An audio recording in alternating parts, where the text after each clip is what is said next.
Hi,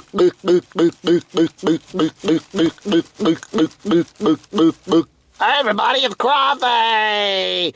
Butter, December 12th, here's Dave! All right, everybody, got this in the mail today from Quartzsite, Arizona, the capital of the nomadic community from January 6th, that's the women's RTR, to January 9th, which is the everybody's RTR, to January 29th, 2019. It's from Jenna, Montana. Camo Dave, having a wonderful time in Quartzsite. Wish you were here. All right.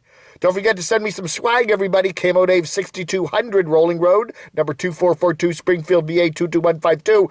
I love my swag. Oh, am I on?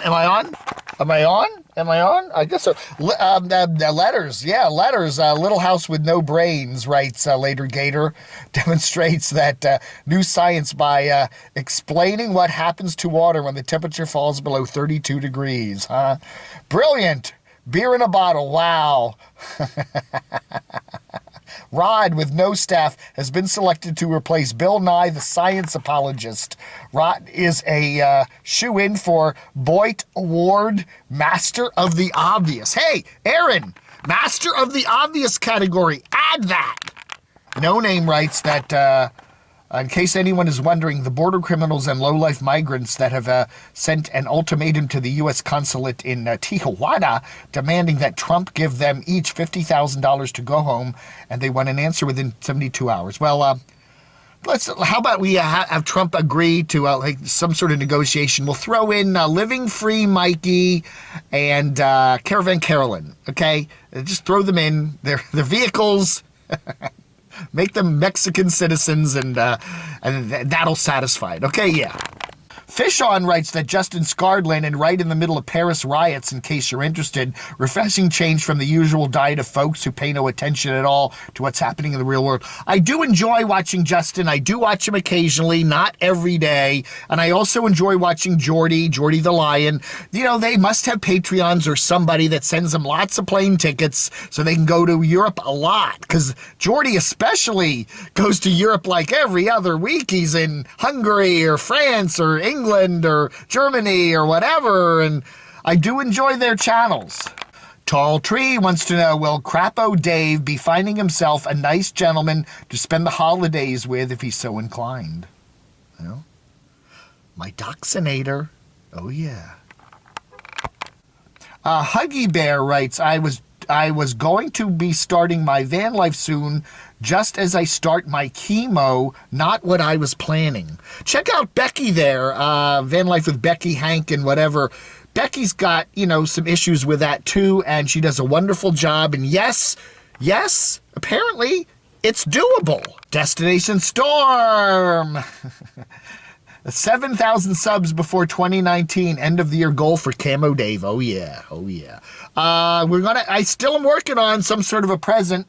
I don't know exactly what, but we will have a surprise present, and so if you haven't subscribed to me, Camo Dave, don't forget to hit that subscribe button, and Yo-Yo Max 12 writes, living in a van is more convenient with a back injury.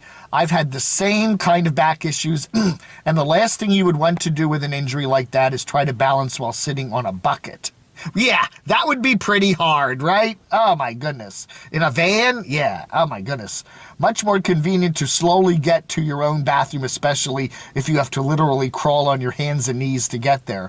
I couldn't imagine how hard it must have been to climb into the driver's seat next to the gym and then make it across the parking lot to the shower room and then have to climb back into the van to leave. Yeah, she's talking about, I believe Yo-Yo Max is a woman, right? Yeah, she's talking about Van City Van Life and having his back issues and saying that he's preferring living in a van with all that. I don't know, man.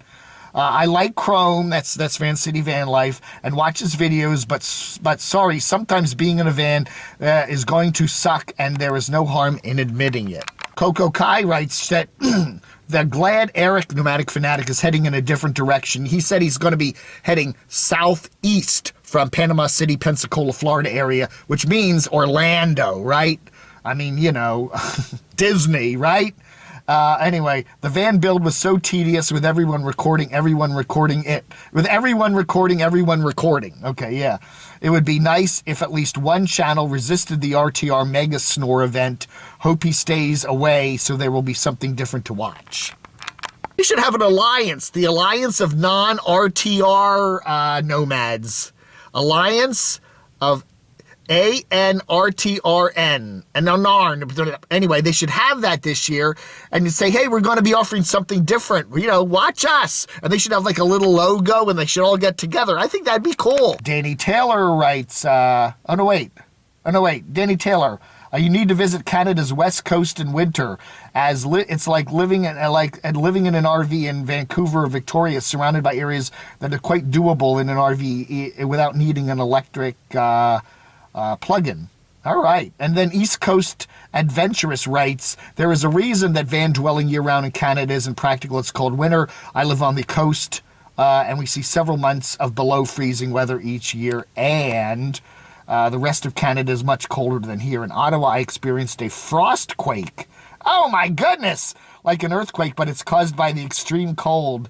Your propane in the furnace wouldn't cut the mustard, and your propane line and regulator would freeze solid. Yeah, I think the only place in Canada that you could possibly survive the winter, nomadically and be comfortable would be Vancouver, right? That's the warmest city in Canada in the winter. Eastern Canada, especially central Canada, man, it gets friggin' cold there, don't it? Quite a lot of comments to Little House on the Road here in my letter stream today. RV Feeling Free writes, Little House on the Road's fix, taking that, he has the RV camper that's got the truck camper thing that's rotted through from all the condensation, and he's got to fix it, and he was trying to get to his mom's place 150 miles away in a snowy, where is it? Montana, not Montana, one of those M states, Missouri. Anyway, Little House on the Road's fix is kind of penny wise and pound foolish. A cheap, quick fix to fix a $500 homemade camper at the expense of causing major damage to the $25,000 truck. If I had that large of an emergency fund as he claims he had, I would have looked for a proper fix. And finally, we end with the Germ. Ah, yes, our good buddy there in Hyde Park, New York.